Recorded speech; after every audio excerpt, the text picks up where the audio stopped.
Imagine you're having a normal day, hanging out with family at the beach. There's laughter and casual chats, and everyone's just enjoying the sunshine. But deep down, there's someone who's struggling with demons no one can see. Social anxiety and depression. They are like an invisible weight that clings to them, even when they're surrounded by people who love them. This is the case of a young guy who, on the outside, seemed to have it all together. He had the support of his family and the love of people around him. And yet, things were spiraling in a way no one could notice. And that's how one night he left home and everyone thought he'd be back like usual. But he didn't come back. The next day, the worry became panic, and by afternoon, they found his body in his truck. The cause of death? Carbon monoxide poisoning. Detectives first assumed that the guy took his own life, but after looking at his phone, it came with a shocking truth. There was this girl, Michelle Carter, messaging him non-stop. She was not just being supportive or consoling him. Rather, she was egging him to end his life.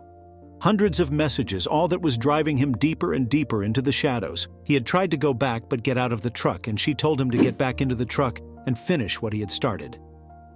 Her words were like a hammer, forcing him to doubt his own worth, dismissing his fear, and telling him things like, just do it, with cruel suggestions on how to go through with it. The more you read, the more it's clear. This wasn't just a few careless texts. It was a severe manipulation, psychological coercion at its worst. Naturally, this led to a huge legal fallout. Michelle was charged with involuntary manslaughter. It was one of those cases that said her words miles away had a direct cause and effect impact on the death of the young man, Conrad Roy. Major questions about accountability and mental health came up during the trial. Should someone be held responsible for encouraging another person to harm themselves, even if it's just through words? Why did Michelle tell such heinous words to Conrad that he took this gruesome step? Who is she, and how did she learn to do this? You see, questions are many and terrifying, and answers we need to find out. Conrad Roy's story is one of big dreams mixed with heavy struggles. At just 18, while most of his friends were soaking up the summer, Conrad was lost in deeper thoughts. He lives in Fairhaven, Massachusetts, and spends a lot of his time just sitting around, wishing he could like himself more. He believes that if he could, his life would start to improve. His mom, Lynn, is a wonderful person who truly understands him. She sees the struggles he's put himself through, the constant battles, the disappointment, and the self-doubt. He was just out of high school, had a scholarship, and earned his tugboat captain's license just like his dad. He also sees a therapist and takes antidepressants to keep his depression in check, but on the surface, everything looked to be fine. Inside him, though, there was this dark cloud over him that Conrad couldn't define. His friend Ariana Taylor recalls that he used to tell her how this darkness just swallowed him whole, making him withdraw from everybody. Things at home were tough, too. His parents' divorce when he was 16 hit him hard, and he carried a lot of concern for his mom. After that, anxiety and sleepless nights became his new normal. At 17, he tried to end his life for the first time by overdosing on painkillers. Lynn, who worked in psychiatric care, was caught off guard. She never thought that her own child would be suffering this level of emotional pain. Although Conrad reached out to Ariana for help, it was apparent how deep his struggle was. Then on July 12, 2014, Conrad's inner battle ended tragically. He drove to a parking lot, got into his truck, and used a gas-powered pump to fill the vehicle with carbon monoxide. During this process, Michelle Carter, a 17-year-old girl, was on the phone with him, urging him to follow through. But who is this Michelle, and why was Conrad listening to her? Conrad and Michelle's relationship began in 2012 while on a family trip to Florida. They had mutual friends. Michelle referred to him as her boyfriend, though they were only in touch with each other mostly through text. It was not a long-distance relationship. They resided a short distance apart in different Massachusetts towns. The two only met in person every so often. Their rapport apparently stemmed from their both suffering separately. Michelle was anorexic, and they had been both on antidepressants at separate periods. Michelle was one of those people who would always make everyone laugh and always have a good time. Her friends and teachers would remember her as cheerful and kind. The softball coach described her as an excellent teammate, and she was crowned class clown, and most likely to brighten your day in high school. But on the day Conrad died, she would do something that would change the perception of everyone. All appeared to be perfectly normal for Conrad on the morning of July 12, 2014. The family hung around and talked about going to the beach with his sisters. but his sister Camden noticed him sitting alone, completely absorbed in his phone. She had no idea at the time that he was probably using it to read texts from Michelle Carter.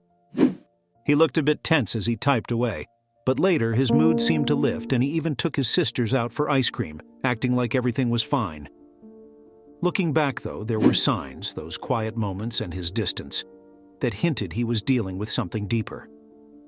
That day, by about 6 p.m. that afternoon, Conrad was gone from his home in Fairhaven, Massachusetts.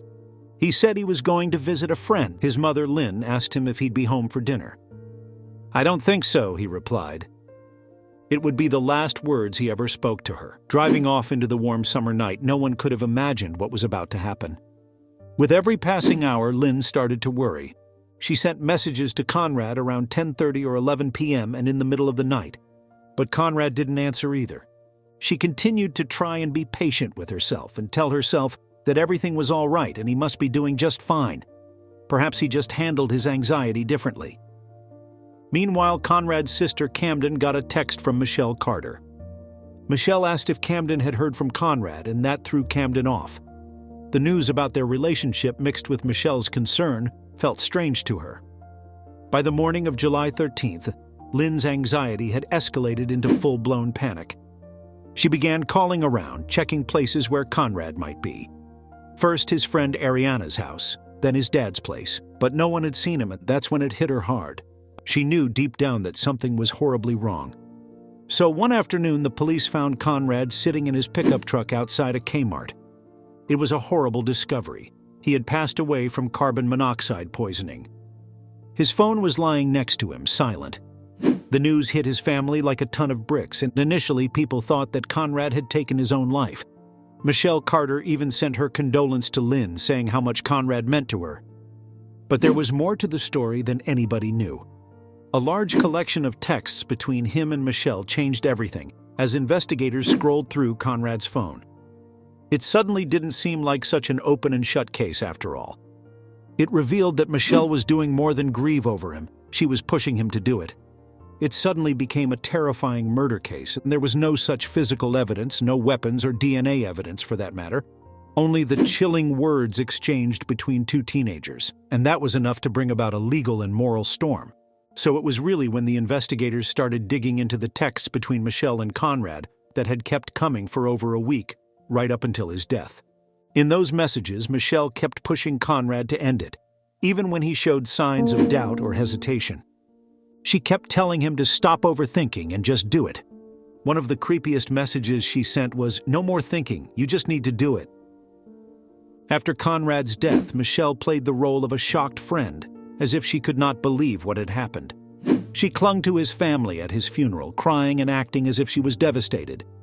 However, 2 months later, she went ahead and organized a fundraiser in her town to honor him, which many people found rather distasteful, given how he died. As the police began their investigations into the incidents involving Conrad, they went ahead and interviewed Michelle at her high school. They asked her whether she had anything to do with Conrad on the day of his death. To that, she replied with this bizarre, non-committal reply, "I hope so." It didn't sound quite right, so investigators started sifting through her phone records. What they uncovered would give them goosebumps. Immediately after Conrad died, Michelle sent her friend Samantha Boardman a message saying, "He just called me. I heard moaning like someone was in pain and he wouldn't answer when I said his name." Then she sent another one, "I think he just killed himself." These texts revealed that Michelle knew exactly what was going on, but didn't try to do anything to stop it. They dug even deeper into Michelle's phone and found over 1,000 deleted messages between her and Conrad, and they painted a pretty disturbing picture. The text showed Conrad was really struggling, doubting himself, and worrying about how his death would affect his family. One of the messages, sent on the day he died, showed Conrad telling Michelle, "I don't know, I'm freaking out again. I want to, but I'm freaking out for my family." Despite seeing all these signs that he was hesitant, Michelle kept pushing him to go through with it. She later confessed to her friend Samantha that she felt responsible for Conrad's death, admitting that she had told him to get back in the truck when he tried to get out after changing his mind. Michelle pretended to be utterly shocked and acted like the friend of a lifetime grieving after Conrad passed away. And here comes the complicated part.